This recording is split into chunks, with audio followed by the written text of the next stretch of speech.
I believe in stricter reporting requirements for all the members. As far as outside income, I think it's kind of unfair if you have someone, like we have a member that's runs a funeral home and has done that for years, for probably over 30 years.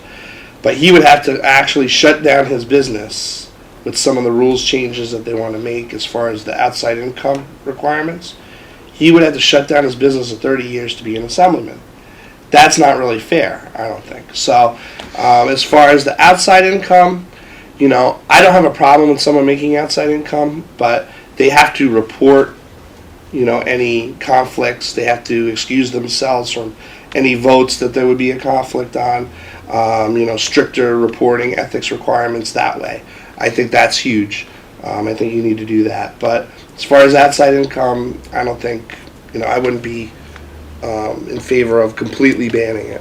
What about the governor's proposal, a 15% limit? Mm-hmm.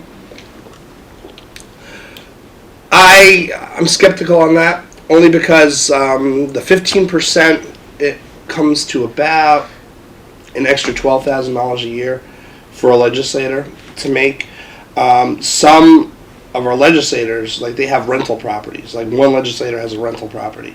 So he makes about $13,000 a year on the rental property. It's in his own house, actually. He rents a room to somebody. He would have to evict his tenant to, adhere to those new requirements, which is ridiculous. Don't they exclude rental income from that? I don't think so. I don't know. I had to check on that, but I think, but that's what I'm, hearing, that he would have to evict this person, because of that. I work as a professor at SUNY Orange. I would be limited to the amount of classes I could teach. I make probably about $2,500 a class, so I could only teach 4 classes a year, basically. Otherwise I would go above those limits.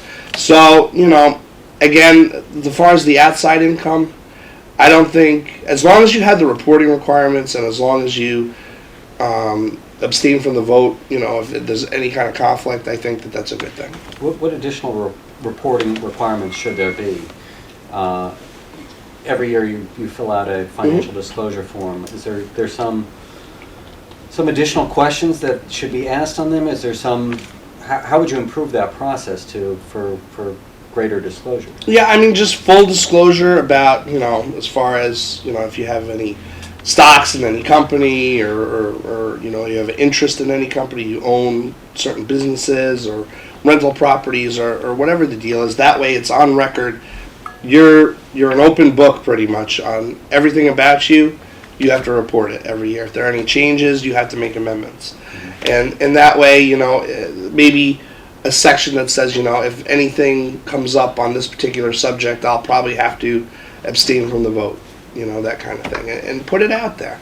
I don't think that's an issue. I think if you're honest about it, you're not going to have a problem. And honesty is the biggest thing. We need more honesty in government.